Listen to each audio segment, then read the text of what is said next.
Picking up reading Dune by Frank Herbert. Picking up in Book 1, Dune. To attempt an understanding of Muad'Dib without understanding his mortal enemies, the Harkonnens, is to attempt seeing truth without knowing falsehood. It is the attempt to see light without knowing darkness. It cannot be. From Manual of Muad'Dib by the Princess Irulan.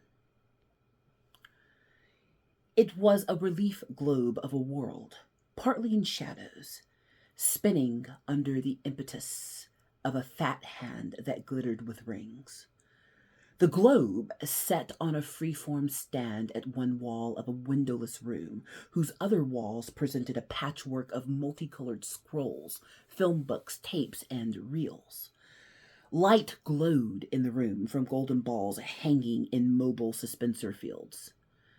An epsiloid desk with a top of jade-pink petrified alaca wood stood at the center of the room.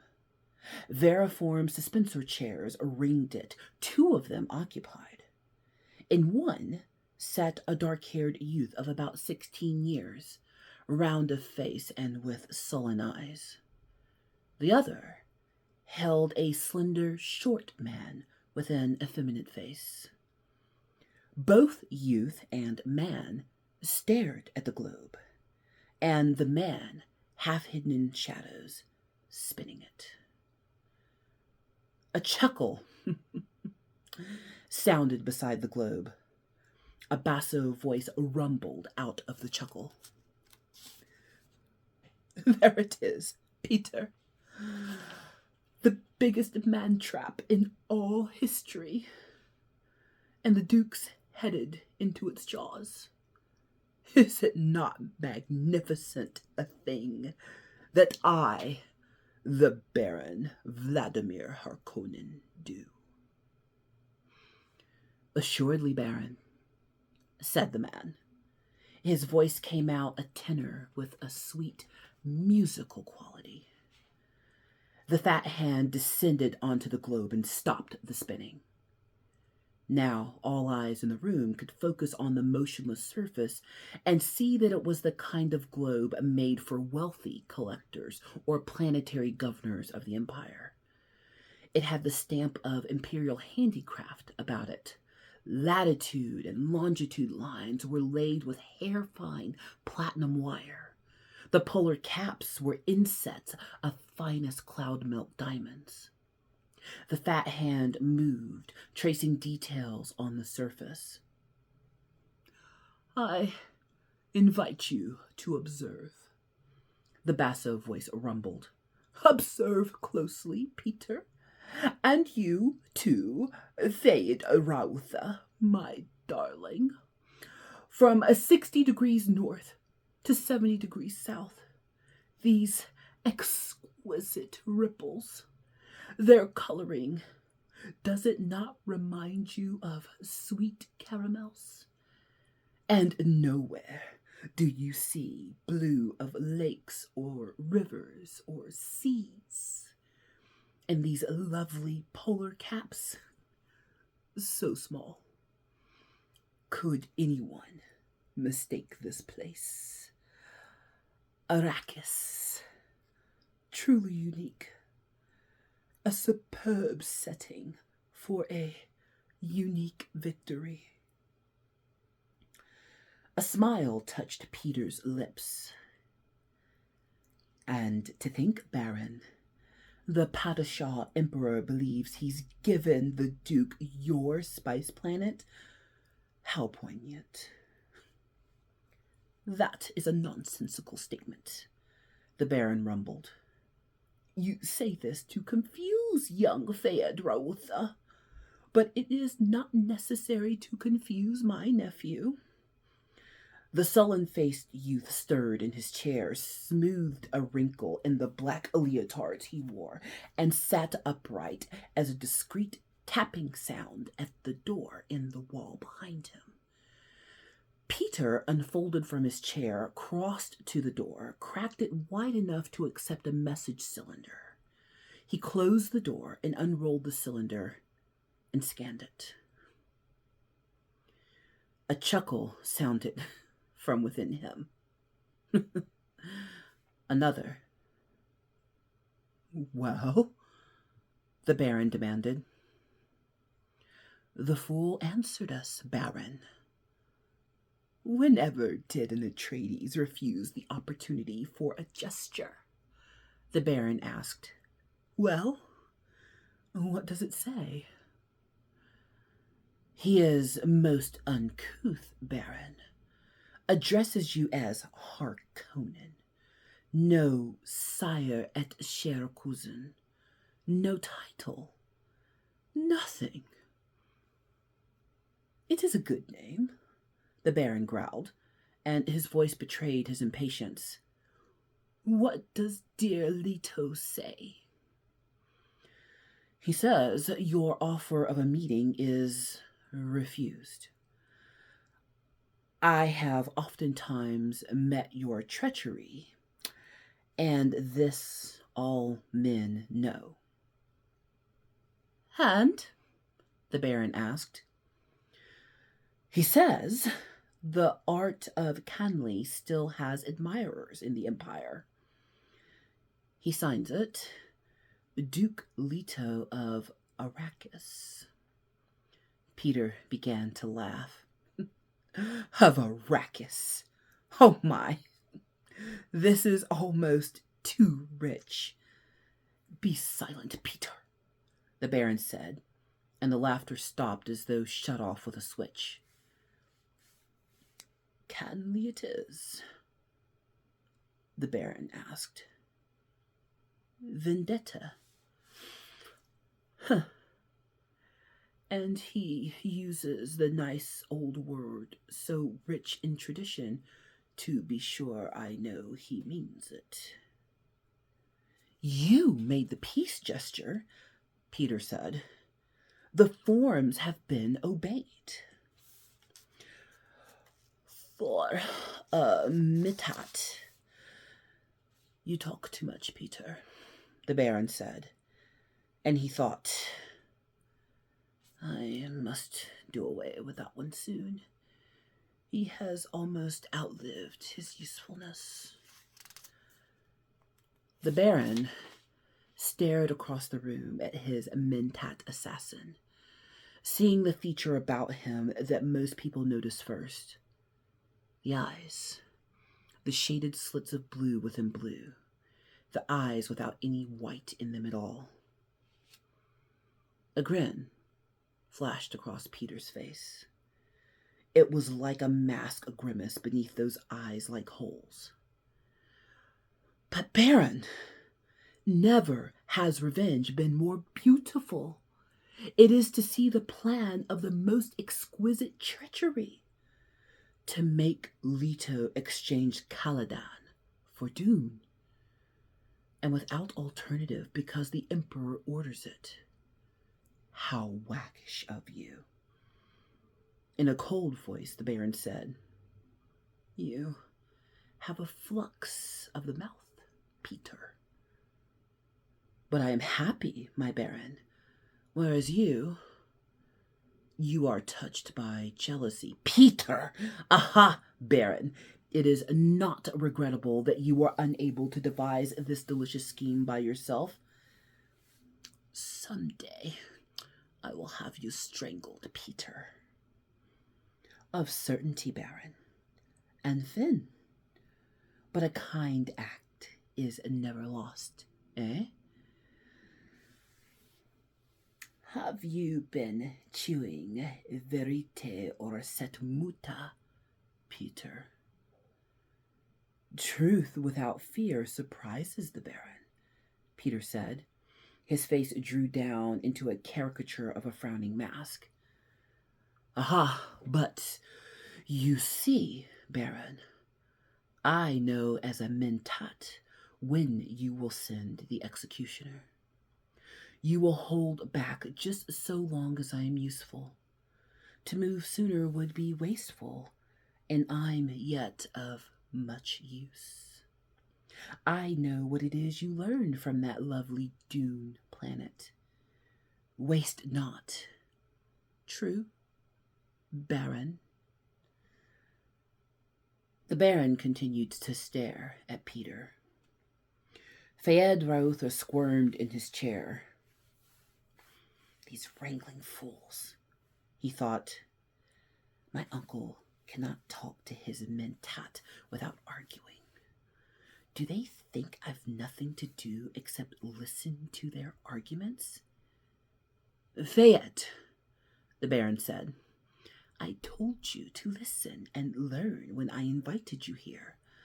Are you learning? Yes, uncle. The voice was carefully subservient.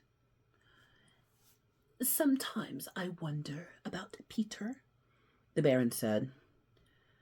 I cause pain out of necessity, but I swear he takes a positive delight in it. For myself, I can feel pity toward the poor Duke Leto. Dr. Yue will move against him soon, and that'll be the end of all the Atreides. But surely Leto will know whose hands directed the pliant doctor.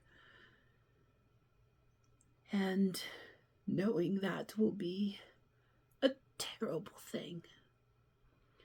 Then why haven't you directed the doctor to slip a kinjal between his ribs quietly and efficiently? Peter asked. You talk of pity, but the Duke must know when I encompass his doom, the Baron said. And the other great houses must learn of it. The knowledge will give them pause. I'll gain a bit more room to maneuver. The necessity is obvious, but I don't have to like it. Room to maneuver? Pieter sneered. Already, you have the Emperor's eyes on you, Baron. You move too boldly. One day the Emperor will send a legion or two of his Sardaukar down here on the Giedi Prime, and that'll be the end to our Baron Vladimir Harkonnen. You'd like to see that, wouldn't you, Peter? The Baron asked. You'd enjoy seeing the corpse of Sardaukar pillage through my cities and sack this castle. You'd truly enjoy that. Does the Baron need to ask? Peter whispered. You should have seen the Bashar of corpse, the Baron said. You're too interested in blood and pain. Perhaps I was too quick with my promise of the spoils of Arrakis. Peter took 5 curiously menacing steps into the room, stopped directly behind Fayed Rautha. There was a tight air of tension in the room, and the youth looked up at Peter with a worried frown. Don't toy with Peter, Baron, Peter said. You promised me the Lady Jessica. You promised her to me. For what, Peter? The Baron asked. For pain. Peter stared at him, dragging out the silence. Fayed Rautha moved his suspensor chair to one side and said, Uncle, do I have to stay? You said you'd... My darling Fayed Rautha grows impatient, the Baron said. He moved within the shadows beside the globe. Patience, Fayed. And he turned his attention back to the mentat. What of the dukeling, the child Paul, my dear Peter? The trap will bring him to you, Baron, Peter muttered. That's not my question, the Baron said. You'll recall that you predicted the Bene Gesserit witch would bear a daughter to the Duke. You were wrong, Mentat. I'm not often wrong, Baron, Peter said, and for the first time there was fear in his voice. Give me that. I'm not often wrong. And you know yourself these Bene Gesserit bear mostly daughters. Even the Emperor's consort had produced only females. Uncle, said Fied Rautha, you said there'd be something important for me to listen to my nephew, the Baron said. He aspires to rule my barony, yet cannot rule himself. The Baron stirred beside the globe, a shadow among shadows. Well, then, Fied Rautha Harkonnen, I summoned you here, hoping to teach you a bit of wisdom. Have you observed our good Mentat? You should have learned something from this exchange. But, Uncle, a most efficient Mentat, Peter, wouldn't you say, Fied? Yes, but, indeed, but he consumes too much spice, eats it like candy. Look at his eyes. He might have come directly from the Arakan labor pool. Efficient, Peter, but he's still emotional and prone to passionate outbursts. Efficient, Peter, but he can still err. Peter spoke in a low, sullen tone. Did you call me in here to impair my efficiency with criticism, Baron? Impair your efficiency? You know me better, Peter. I only wish for my nephew to understand the limitations of a Mentat. Are you already training my replacement? Peter demanded. Replace you? Why, Peter, where would I find another Mentat with your cunning and venom? The same place you found me, Baron. Perhaps I should at that, the Baron mused. You do seem a bit unstable lately. And the spice you eat. Are my pleasures too expensive, Baron? Do you object to them? My dear Peter, your pleasures are what tie you to me. How could I object to that? I merely wish my nephew to observe this about you. Then I'm on display, Peter said. And shall I dance? Shall I perform my various functions for the eminent Fied Precisely, the Baron said. You are on display. Now be silent. He glanced at Fied Rautha, nothing his nephew's lips, the full and pouting look of them.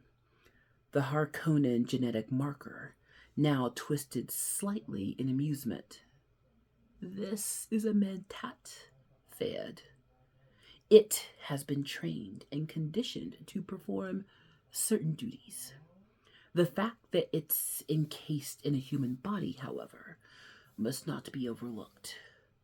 A serious drawback that I sometimes think the ancients with their thinking machines had the right idea. They were toys compared to me, Peter snarled. You yourself, Baron, could outperform those machines. Perhaps, the Baron said. Well. He took a deep breath, belched. Now, Peter, outline for my nephew the salient features of our campaign against the House Atreides. Function as a Mentat for us, if you please.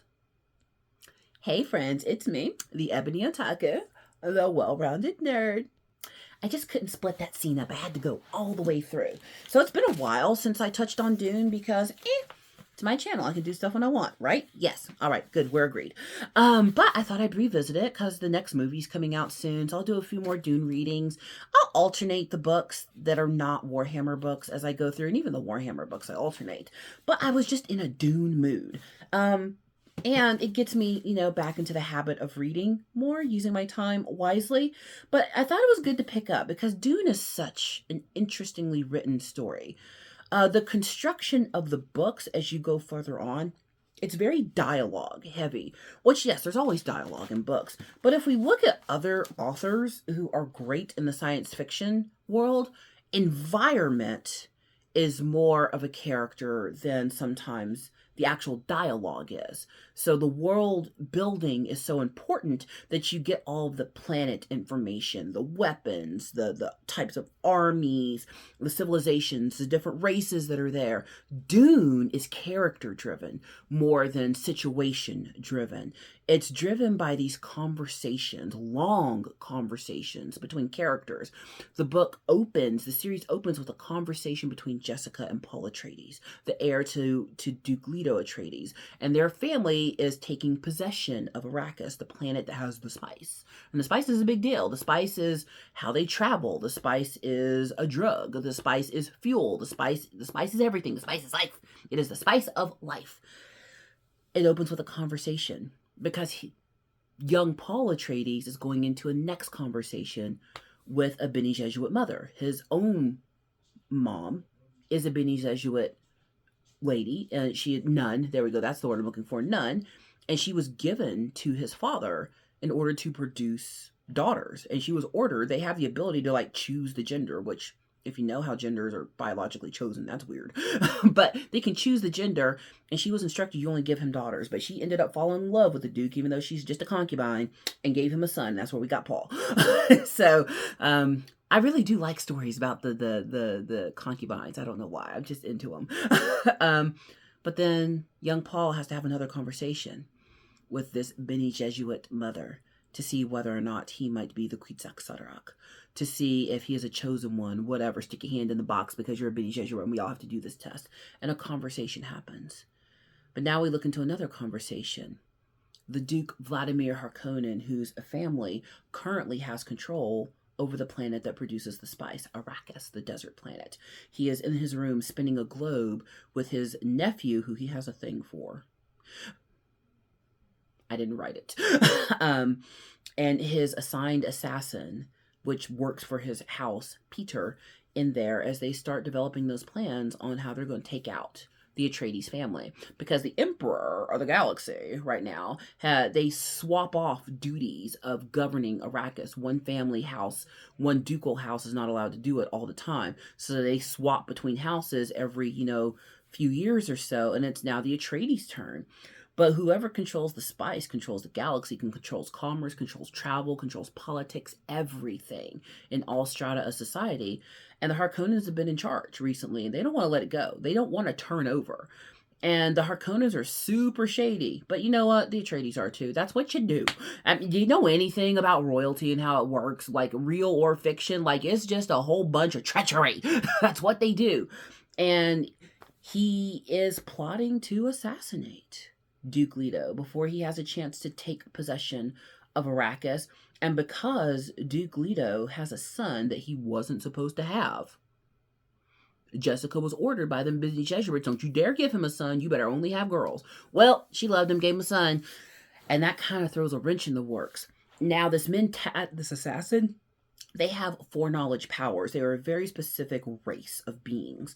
And only elite people who have the means to pay for them can use a mentat assassin. But not only are they skilled assassins and politicians, negotiators, and the rest of it, they have foresight, much like the Bene Gesserit do. And Peter, who's the mentat to the Harkonnens, only saw Jessica having girls because that's all they ever had. I mean, he wouldn't even need to be a psychic for that. They only have girls. No one saw a trained nun of the order actually truly falling in love. They're not made for that, but it happened. I mean, that happened a lot when you look back at a lot of the history of Imperial China and the concubines, which I study quite a bit. they're not supposed to fall in love with the emperor like real love. They're supposed to do their duty. And if they just keep to doing their duty, then they can actually do their duty better. But then love comes in, and the emperor is actually not supposed to fall in love with any of them concubines and wives. He's just supposed to make as many babies as possible. He's just supposed to be a prolific breeder. But when one of them falls in love with another, and if it's mutual, oh my goodness, it just throws the whole system into chaos. And that's what Jessica and Duke Leto did. Threw the whole system into chaos. And that's where these chosen one stories become really interesting, because these chosen ones are the kickstart of next events. Because remember, Dune is not the story of Paul Atreides. It's the story of Leto II, who will be Paul Atreides' sons. So this first book is laying the foundation of where Leto II and his twin sister come from, and why the system that had been developed had to be completely razed, just brought down, because it wasn't the best for humanity. All of these different houses, factions, groups of people have had a certain type of control over humanity for a long time, and they don't want to let go of it. And they know that out of House Atreides, if a certain type of person is produced, and that person becomes the Kwisatz Haderach, the chosen one, then that's going to eventually topple their way of life. Paul Atreides isn't their enemy. It's the offspring of Paul Atreides that they don't even know yet, that they don't want to exist. But what is it? The harder you work against something, the more likely you are to be its catalyst rather than its preventer. What is that called? The Streisand effect? I tried to make something not happen or not be known, and inadvertently just made the thing happen. That's what they did. By trying to prevent the existence of Paul Atreides, they caused him to exist. By Harkonnen trying to prevent the Atreides house from taking over Arrakis, they're just shoveling it forward. And eventually, by trying to prevent Paul from ingesting the water of life and becoming it, transmuting the water of life and becoming the Kwisatz Haderach, they're creating what they most greatly fear. And this way of life, this control, this rule that they want to protect, they're laying the foundation for its ruin without knowing it. Such an interesting story, especially to read in modern times. Good science fiction, good fiction in general, but good science fiction. It makes you step back and look at the world. The last bit of reading I did from Eisenhorn, it did that. We took a look at a controversial real figure in life and how that kind of plays against a controversial fictional figure, and how it helps us understand that everything's not black and white, everything's not one way or another, that humans are complex. The societies that we've engineered are complex, and there's never just a black and white, wrong, right answer. It's complicated. And this web of intrigue and influence that has been crafted over millennia in the universe of Dune, they're about to pull a thread, the wrong thread for them, that's going to unravel so much careful planning, so much intrigue. Everything that they care about and have worked for is about to be destroyed. And honestly, by their own hand. But hey, over time, we're going to keep reading and enjoying the story. It's really easy to find the Dune books right now. I actually got a new set online. I tried to get them used, and they're gone. But you can get reprints. This is obviously a reprint. It's real shiny and new. But yeah, get on the Amazons or whatever and order. I got the whole set. I want to say I paid like $22 for all of the books. And it came in a nice little box set. So yeah, go pick it up, give it a read. And I will warn you though, when it starts getting into when Leto II lives, the kind of tone and writing style of the books kind of change, and it gets very hard to read. Kind of like it gets to being like reading the Silmarillion, honestly. But if you're a nerd like me and you just like to read, cause you'll enjoy it. But I'm just warning you that when you get there, you might won't get the audio version.